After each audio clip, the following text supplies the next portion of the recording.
Di antara nikmat yang sering kita nggak sadari itu adalah nikmat Allah menyelamatkan kita dari banyak kerugian.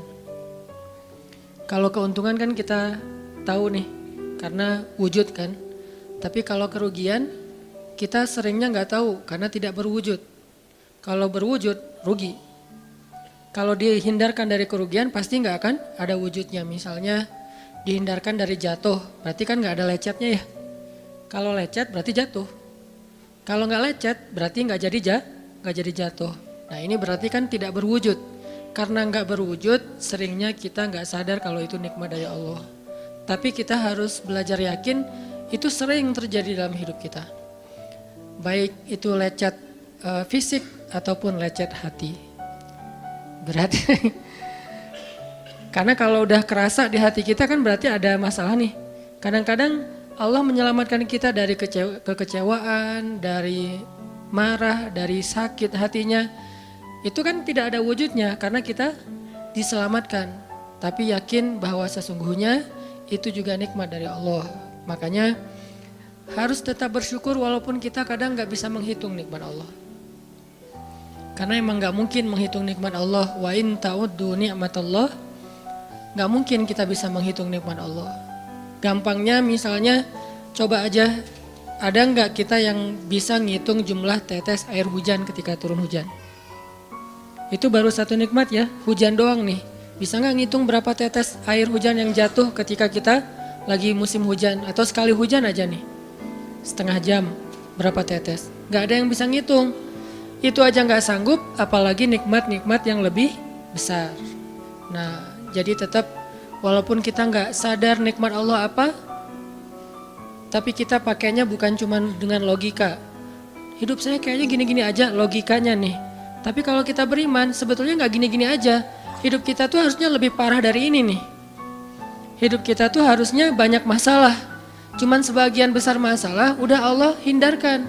Udah Allah selamatkan kita dari masalah-masalah itu. Cuman dikasih sebagian kecil sebagai pengingat buat kita. Kadang-kadang kalau nggak dikasih masalah sama sekali kita suka jauh dari Allah. Karena Allah kangen. Di antara hadis kangennya Allah kepada kita tuh, Allah kalau kangen kepada hambanya dikasih ujian. Hamba yang kayak gimana? Hamba yang kalau nggak dikasih ujian nggak deket sama Allah. Sehingga kalau Allah kangen sama kita, yang nggak deket sama Allah nih suka lupa sama Allah, Allah kasih kita ujian. Tapi ujian yang dikasih juga ujian yang insya Allah masih ketahan sama kita. Karena Allah gak mau ngasih kita ujian yang mencelakai kita. Kalau itu terjadi namanya bukan ujian, tapi namanya azab. Dan insya Allah orang beriman gak dapat itu. Yang dapat kayak gitu tuh kelasnya udah kelas Firaun, Haman, Korun, Namrud ya. Abu Jahal, Abu Lahab itu kayak gitu tuh. Tapi kalau kelas orang muslim yang udah beriman cuman gak soleh-soleh amat, insya Allah yang dikasih bukan azab, yang dikasih adalah ujian. Kenapa? Allah kangen dengerin curhat kita di sepertiga malam. Allah kangen ngeliatin kita menangis dan manja kepada Allah. Allah kangen kita bangun tengah malam atau sepertiga malam berdoa kepada Allah. Allah kangen kita berdiri dan sujud dengan waktu yang lama. Kadang-kadang sujudnya setengah jam, saking lagi berserah diri kepada Allah. Allah kangen, makanya dikasih ujian dikit. Tapi ujian yang dikasih ke kita tuh sedikit dibandingkan yang Allah hindarkan dari kita. Tapi mana buktinya dihindarkan? Kalau ada buktinya namanya gak dihindarkan. Kalau sudah wujud namanya kena. Kalau gak kena pasti gak ada wujudnya. Terus gimana kita tahu? Kita mungkin gak tahu, tapi kita bisa meyakininya, iman. Makanya yang dipakai bukan hanya logika, tapi juga iman. Karena Allah Subhanahu wa taala menyelamatkan kita siang dan malam. Kulla yaumin huwa fi sya'n. Itu ayatnya. Kulla yaumin huwa fi sya'n. Setiap hari Allah sibuk menyelamatkan kita. Salah satu tafsir dari kalimat fi sya'nin adalah Allah sibuk menyelamatkan kita. Setiap hari kulla yaum. Sibuk menyelamatkan fulan-fulan, sebanyak jumlah manusia, sebanyak itulah yang Allah selamatkan. Bukan cuma mukmin, bahkan orang kafir juga kadang Allah selamatkan. Cuman di dunia, kalau di akhirat beda lagi ceritanya. Kalau di dunia, rahmat Allah semuanya dikasih. Baik kepada mukmin ataupun kepada yang tidak mukmin. Dikasih rahmat Allah di dunia, tapi di akhirat hanya berlaku bagi orang-orang yang beriman. Kenapa orang yang tidak beriman kok dikasih rahmat Allah di dunia? Karena di sisi Allah dunia itu kecil, gak terlalu berharga, makanya dikasih semuanya. Akhirat itu berharga, makanya dikasih buat yang Allah sayangi, yang Allah pilih doang, yaitu orang yang beriman. Jadi jangan sampai kita berpikir Allah tuh kayaknya gak fair, kok orang gak beriman dikasih rahmat di dunia? Karena dunia itu gak terlalu berharga di sisi Allah. Seandainya dunia itu ada harganya walaupun sebelah sayap nyamuk, gitu kan hadisnya, gak akan Allah kasih itu dunia kecuali kepada orang beriman. Tapi berhubung lebih ringan daripada sebelah sayap nyamuk, dikasih kepada semuanya. Ibaratnya kalau kita ngasih kayak ngasih lagi jalan gitu ya, naik angkot misalnya, naik angkot terus sama istri nih naik angkot berdua, terus pas turun angkot harga angkotnya tuh misalnya 3.000, udahlah kasih aja 5.000. Karena 2.000 yang kita kasih, nggak mungkin istri kita komplain. Kemarin aku minta nggak dikasih, nggak akan mungkin kan? Kenapa? Cuma 2.000. Tapi coba ngasih 100.000. Beda tuh. Karena dia sesuatu yang ringan, maka tidak perlu komplain. 2.000 doang, saya juga dikasih lebih dari itu. Harusnya kita sadar bahwa dunia itu 2.000-an. Dunia itu cuma 2.000-an. Nggak terlalu berharga lah. Walaupun tetap butuh, nggak berharga juga butuh. Sehingga ketika ada orang yang tidak beriman dikasih 2.000-an kayak gini, kita yang beriman jangan sirik. Mending saya nggak beriman kalau kayak gitu. Ternyata nggak beriman juga dapat tuh banyak. Nggak banyak, cuma 2.000-an. Dan kita mah dikasih lebih banyak dari itu. Cuman yang dilihat 2.000-nya, bukan yang ratusan ribunya.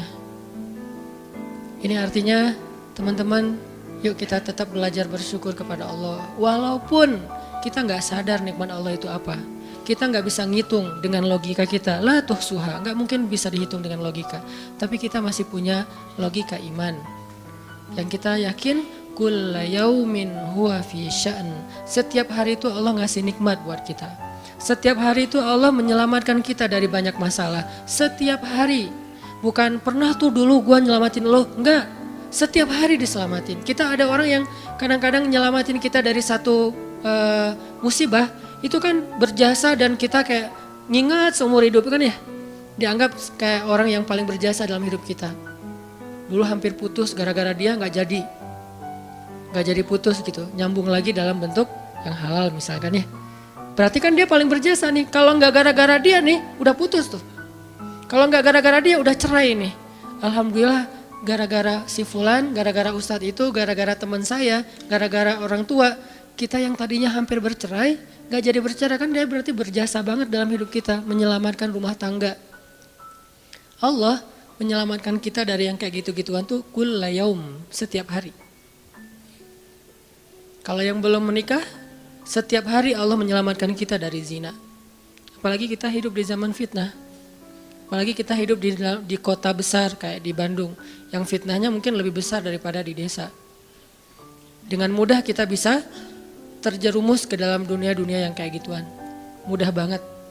Tapi setiap hari diselamatin, besok diselamatin lagi, lusa diselamatin. Walaupun seringkali Allah pengen nyelamatin kita, kitanya aja yang kekeh gak mau diselamatin. Udah jatuh, Allah selamatkan dari apa? Dari makin terpuruk. Kadang-kadang kan jatuh ketiban tangga nih. Jatuh doang gak ketiban tangga.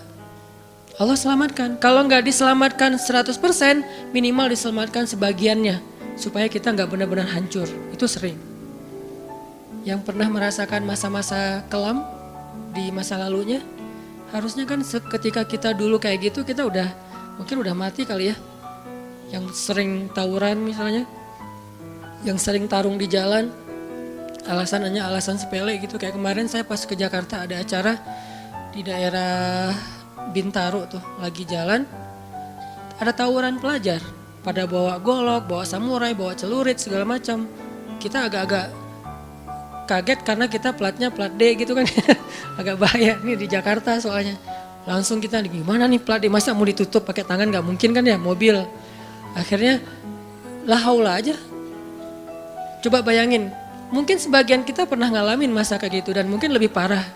Yang kayak gitu-gitu mah udah jadi kayak sarapan lah. Kalau nggak makan siang. Kayak gitu-gitu. Udah sering. Kenapa masih bisa selamat dan sekarang bisa duduk di masjid? Kalau bukan karena Allah menyelamatkan kita. Jadi kalau ada yang cerita ke saya tuh tentang pengalaman masa lalunya yang luar biasa kelam, saya tuh selalu bukan takjub ke dianya, takjub ke Allahnya. Bukan takjub karena dia bisa berhijrah, takjub karena Allah masih menyelamatkan dia dan menghijrahkan dia. Sehingga ketika dengar cerita kayak gitu, yang kita ucapkan adalah Masya Allah, Alhamdulillah. Bukan, wah hebat lo ya, dulu pernah bunuh orang, pernah ini, pernah semua dosa pernah gue lakuin dah. Itu gak perlu bangga, karena kalau dia gak diselamatin Allah, dulu udah celaka dengan dosa-dosa itu. Tapi karena Allah selamatkan, akhirnya dia diberi kesempatan. Bikin dosa dibiarin sama Allah. Bikin dosa dibiarin, bukan dibiarin berbuat dosa, dibiarin supaya dia kembali kepada Allah. Dikasih kesempatan. Dan itu gak sehari, bertahun-tahun kan kita kayak gitu. Masih aja Allah biarin. Masih Allah kasih kesempatan. Ini artinya teman-teman, benar kulla yaumin huwa fi sya'an. Setiap hari itu Allah selalu jagain kita. Setiap hari itu Allah selalu nyelamatin kita dari banyak masalah. Kalau yang udah nikah, mungkin di hari-hari pertama atau tahun-tahun pertama, nih pengalaman pernikahan ya. Ya gak apa-apa deh. Sedikit lah ya, saya mah gak terlalu berpengalaman. Ada yang lebih berpengalaman dari saya lah ya. Ada sedikit pengalaman. Biasanya orang yang baru nikah ujiannya itu 3 tahun pertama. Kalau dia bisa ngelewatin masa 3 tahun pertama, insya Allah agak lebih mudah ke depannya. 3 tahun pertama ini paling berat. Apalagi kalau dia nikahnya, alhamdulillah gak pacaran. Kalau pacaran kan ujiannya udah sebelum nikah udah banyak ujian ya. Pas udah nikah ya udah selesai. Bukan udah selesai ujiannya, udah gak ada yang perlu udah hambar aja. Udah plain ya. Pernah gitu Ustaz? Enggak sih. Untung ya, untung. Alhamdulillah gak pakai pacaran. Soalnya yang pacaran diputusin melulu. Jadi yang udah pacaran lama, pas udah nikah, kita mau ngapain lagi ya? Kayaknya udah semua ya. Oh iya, udah semua. Bulan madu dari dulu juga udah sering. Kan udah agak-agak plain gitu kan. Tapi kalau yang belum nikah, belum pacaran, nikah nih. Jadi kayak benar-benar baru pacaran, cuman ada konsekuensi lain yang mungkin ini jadi kayak semacam ujian lah biar sabar. Masa-masa adaptasi, masa-masa saling mulai mengerti, oh ternyata kamu tuh kayak gini dan segala macam. Apalagi kalau baru nikah langsung LDRan kan berat banget tuh. Nikah LDRan, pacaran LDRan aja berat. Bener gak sih? Nggak ngaku